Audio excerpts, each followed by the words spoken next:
let's take a look at sovereign immunity. The doctrine of sovereign immunity holds that government is immune from being sued. The doctrine of sovereign immunity was accepted and adopted by states early in American history, albeit not without criticism. Regardless of controversy, it's generally held that government must consent to be sued. This is true of both the federal government and state governments because all constitutionally are sovereign. In 1946, the Federal Tort Claims Act, the FTCA, was enacted by Congress to give private parties the right to sue the United States. Through this statute, the United States has partially waived immunity from suit for a number of specific torts. This creates the general rule of liability of the United States for torts. There's no federal tort common law, nor any federal statutory law other than what's provided by the FTCA. The first FTCA exception is for specific administrative functions and for claims arising in foreign nations. The second FTCA exemption is the exclusion of liability for any claim arising out of assault, battery, false imprisonment, false arrest, malicious prosecution, abuse of process, libel, slander, misrepresentation, deceit, or interference. The third FTCA exception shields the federal government from liability or discretionary as opposed to ministerial acts of government, employees, officers, and officials. This exception applies even if an agency abuses its discretion. Finally, the government is liable only for acts of its own employees, officers, officials, and other agents who are acting within the scope of their employment.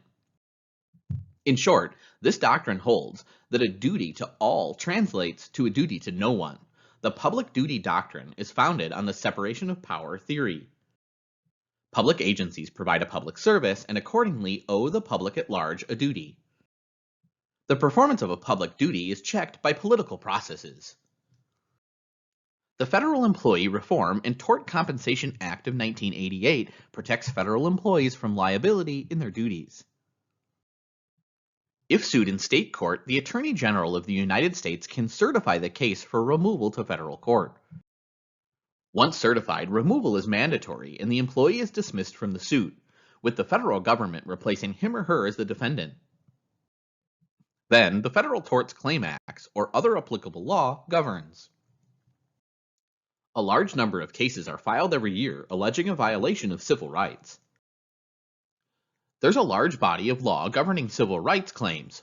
Two important sources of remedies for civil rights violations by the government and its officials are the Civil Rights Act of 1871 and the Constitution of the United States. The Civil Rights Act of 1871 was enacted to enforce the 14th Amendment. The courts have held that a nominal, actual, and punitive damage may be awarded. This section gives district courts jurisdiction over lawsuits that seek to redress deprivations of constitutional and statutory rights. Finally, note that special immunities arising from the Constitution itself exist in limited, unique circumstances. Some constitutional claims may be brought directly under the authority of the Constitution against federal employees with no statutory authorization.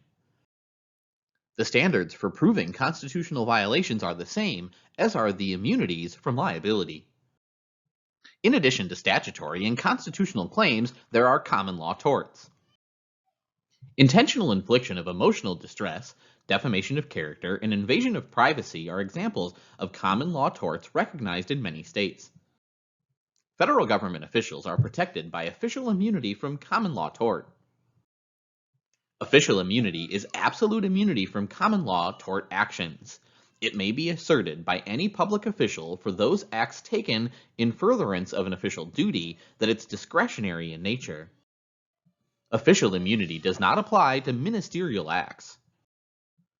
Do not confuse statutory, constitutional, and common law immunities. For claims arising under the Constitution and the laws of the United States, individuals may be immune under judicial, prosecutorial, or legislative immunity. This immunity may be either absolute or qualified. Absolute immunity applies if the act sued for involves the exercise of a discretionary function. In recent years, there's been a significant increase in the privatization of what were previously governmental services. Privatization raises many difficult legal questions. This is a relatively new area of law, and thus there are many unanswered questions. There are no easy answers to any of these questions. This discussion is limited to an overview of the answer to the fourth question concerning liability of private parties who are providing what were previously public provided services. Generally, there are two forms of privatization. The first involves the jettisoning of service by a government body or agency. The second and most common form of privatization occurs when a government delegates the administration of a specific program or project to a private party. As privatization expands and takes on new forms in the years ahead, difficult questions will need to be resolved. Agencies often run into other constitutional limitations when regulating or acting as employers. Two additional examples are discussed in this section. The first is the regulation of property. The Fifth Amendment requires governments to provide just compensation when taking property. Obviously, compensation must be paid when government physically takes property against an owner's wishes, an authority known as eminent domain. But what constitutes a taking is broader than just actual takings. It is possible that a party's use or value has been so greatly reduced by regulation that the government's regulations act as taking. Free speech, protected by the First Amendment, is another right that's been a source of considerable controversy in recent years. The authority of public employers to respond to employee speech is limited by the First Amendment.